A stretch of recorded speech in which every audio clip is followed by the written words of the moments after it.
Isa sa inabangan ngayon ng mga Pinoy fans na pwedeng mag-world champion itong undefeated na Pinoy na tubong sawata sa Davao del Norte na si Charlie Suarez na may 17 wins, walang talo at 9 knockouts sa kanyang kartada na binansagang Kings Warrior dahil sa tulis at lakas ng kanyang mga suntok.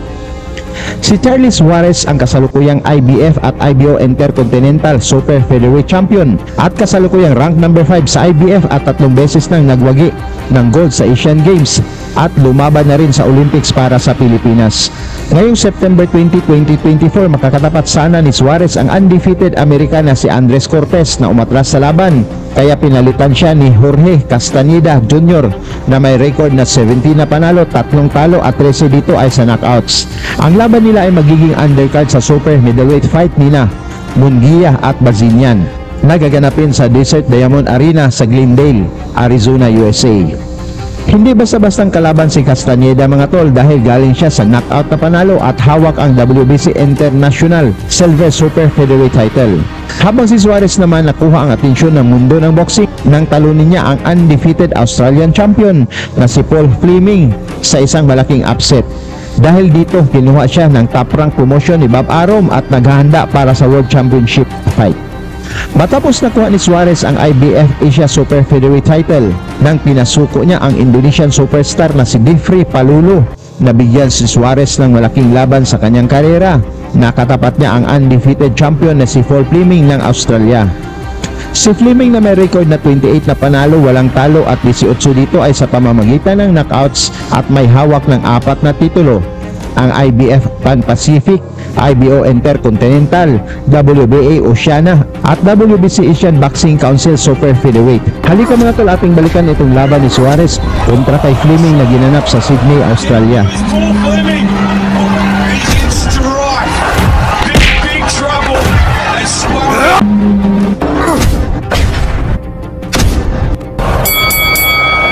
Umpisa pa lang ng laban, naging mainit na kaagad ang palitan ng mga malalakas na suntok ng dalawang boksingero.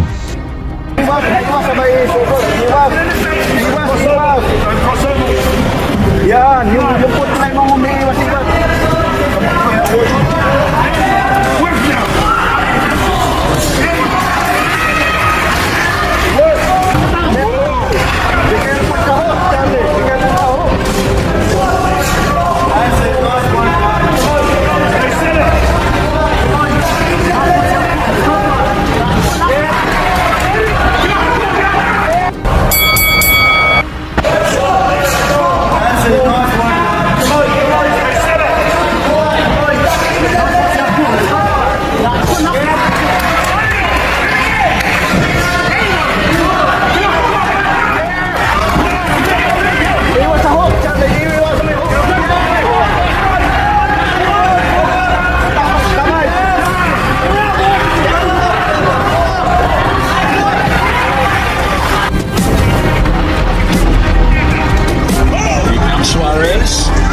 Here comes Fleming.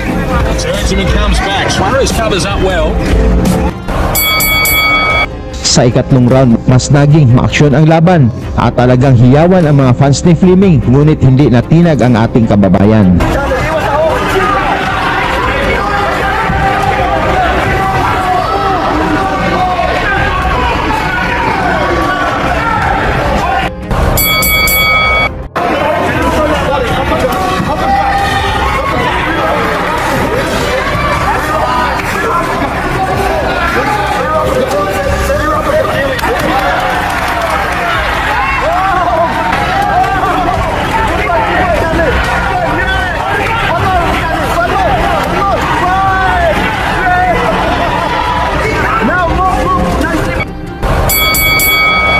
Sa round 5, barihong nakapatama ng mga malalakas na suntok ang dalawang boxers at dikit lang ang score ng laban.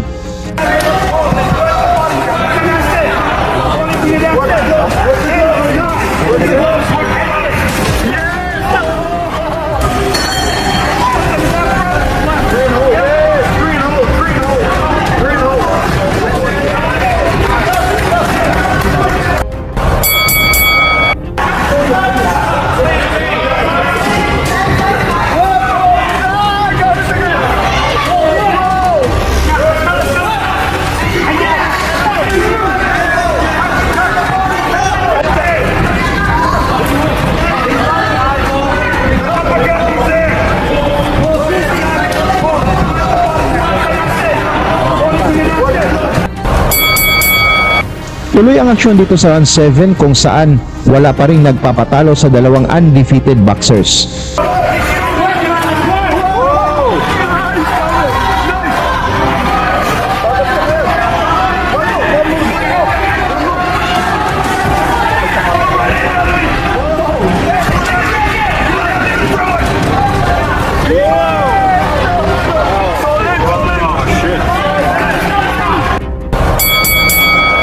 Pagsapit ng round 9, naging agresibo si Fleming na gustong makakuha ng score sa mga hurado. Ngunit tumama din ang mga counter ni Kabayan.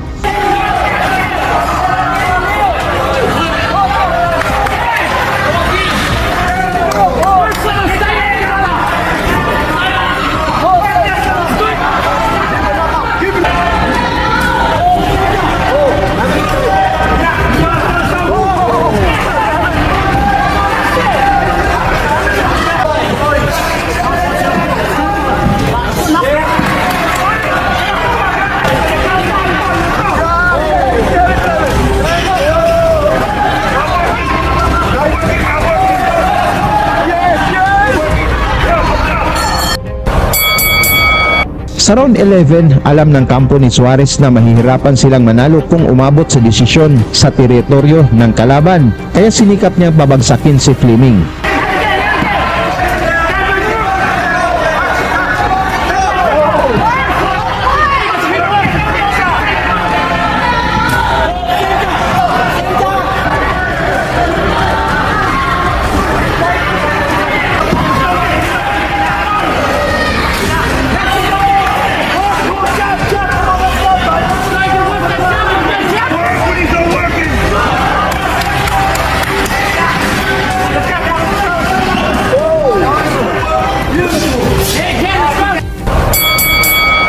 Sa final round, isang mabilis na kombinasyon mula kay Suarez ang napabagsak kay Fleming. Bagamat nakatayo pa ito, pero halatang nasaktan.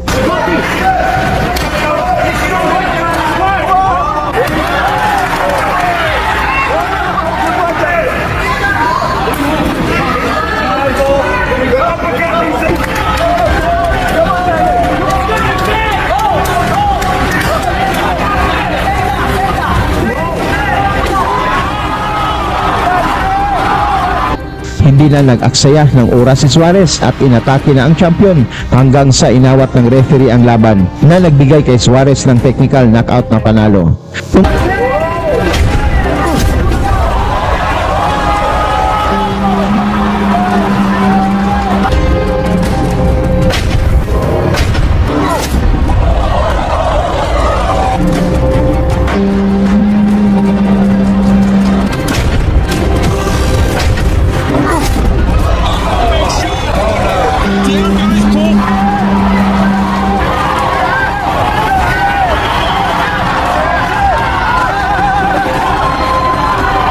Sa ipinakitang performance ni Suarez mga tol, sa tingin mo ba ay handa na siya para maging world champion? Pag-usapan na lang natin yan sa baba at suportahan natin si Suarez sa kanyang laban kontra kay Castañeda ngayong September 20, 2024 sa Amerika.